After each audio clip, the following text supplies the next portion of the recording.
안녕하세요.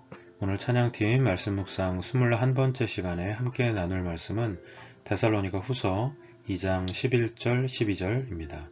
제가 오늘 본문을 읽겠습니다. 이러므로 하나님이 미혹의 역사를 그들에게 보내사 거짓 것을 믿게 하심은 진리를 믿지 않고 불의를 좋아하는 모든 자들로 하여금 심판을 받게 하려 하심이라. 아멘.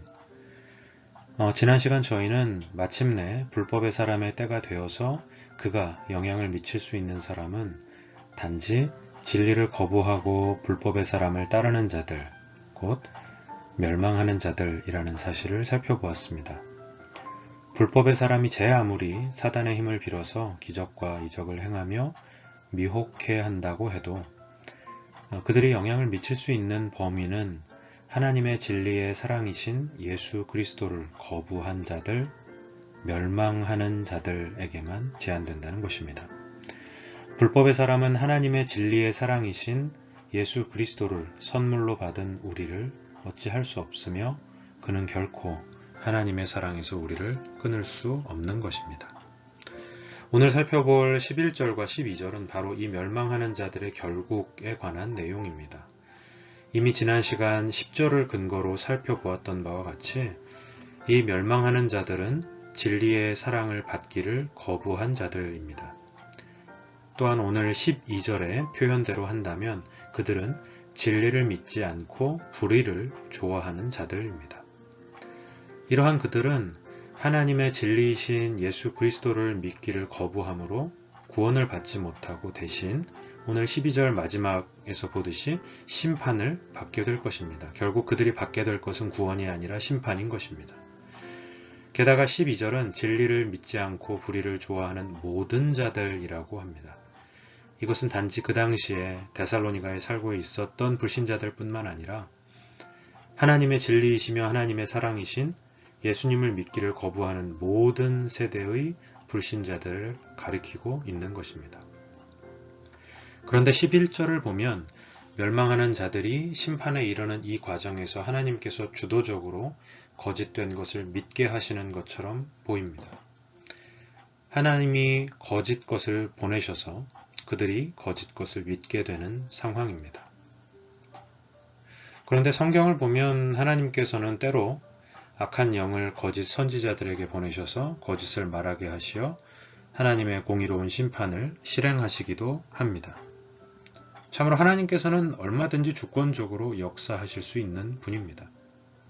로마서 9장에서 바울이 비유했던 것처럼 진흙 그릇과 같은 우리를 만드신 토기장이신 하나님을 향해서 우리를 왜 이렇게 만드셨냐고, 혹은 왜 그것은 그렇게 저것은 저렇게 하셨냐고 따질 수 없는 것입니다. 그런데 물론 그렇지만 우리는 11절에 시작되는 첫 번째 단어에 주목해 볼 필요가 있습니다. 무엇이죠? 이러므로입니다. 즉 지금 11절의 하나님의 행동은 10절의 멸망하는 자들, 곧 하나님의 진리를 거부하는 자들의 적극적인 행동, 그 다음에 나타난 후속적인 행동이라는 사실입니다. 쉽게 말하면 이런 거죠. 그들이 이렇게 하나님의 진리를 믿기를 거부하니 이러므로 하나님이 인 것입니다. 하나님의 적극적인 개입은 그들의 적극적이고 반항적인 행동 그 다음에 이어지는 후속적인 행동이었던 것입니다. 하나님은 얼마든지 먼저 이렇게 하실 수 있는 분이시지만 먼저 한 것도 아니라는 것입니다.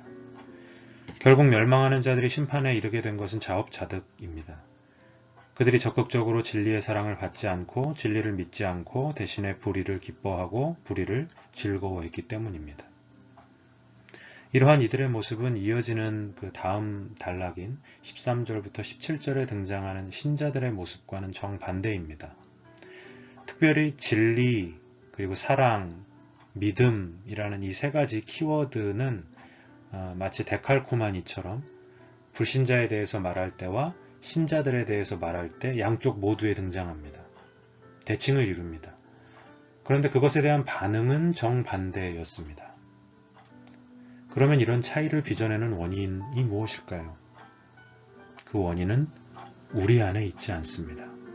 은혜를 주신 하나님께 있습니다. 우리는 하나님과 예수님께 사랑받는 자가 되었습니다. 진리이신 예수님을 믿는 믿음을 선물로 받았습니다. 전부 다 받은 것입니다. 그러면 바울은 이렇게도 디테일한 종말에 관한 일들을 이렇게 언급해야만 했던 것일까요? 왜 그랬던 것일까요? 각종 우상으로 가득한 데살로니가 문화 속에서 외부적인 박해만으로도 힘들어했던 데살로니가 성도들에게 새롭게 등장했던 문제거리, 즉 종말론에 대한 거짓된 주장을 펼치며 불안하게 하는 교회 안의 내부적인 문제 때문이었습니다. 데살로니가 성도들에게 종말에 대한 오해를 바로잡음으로써 그들이 불안해하고 있는 그 문제를 해결하고 그리고 그들을 위로하고 격려하기 위한 것입니다. 진리를 거부한 자들은 결국 심판에 이르게 될 것이지만 하나님의 은혜로 진리이신 예수 그리스도를 믿게 된 너희는 구원을 받게 될 것이라고 격려하기 위한 것입니다. 마찬가지로 오늘을 사는 신자인 우리 역시도 하나님의 은혜로 믿음을 선물로 받아 오늘을 믿음으로 사는 사람들입니다. 오늘 우리를 둘러싼 코로나 현실과 오늘 우리에게 들려지는 포스트 코로나 시대에 대한 암울한 소문들이 우리의 마음을 불안하게 하거나 두렵게 할지라도 우리가 지금 정말 들어야 할 것은 이것입니다. 우리는 처음부터 하나님의 사랑하심을 받아 구원으로 인도함을 받은 사람들입니다. 영원전에 우리를 택하시고 마침내 그리스도의 영광에 이르게 하실 우리 하나님은 지금도 우리와 함께 하십니다. 우리를 위로하시고 격려하사 예수님의 길, 그 진리의 길로 나아가게 하십니다. 오늘도 이 분명한 사실을 믿는 믿음으로 허락하신 각자의 삶의 자리에서 하나님의 기쁨이 되는 복된 삶 사시기를 주님의 이름으로 축복합니다.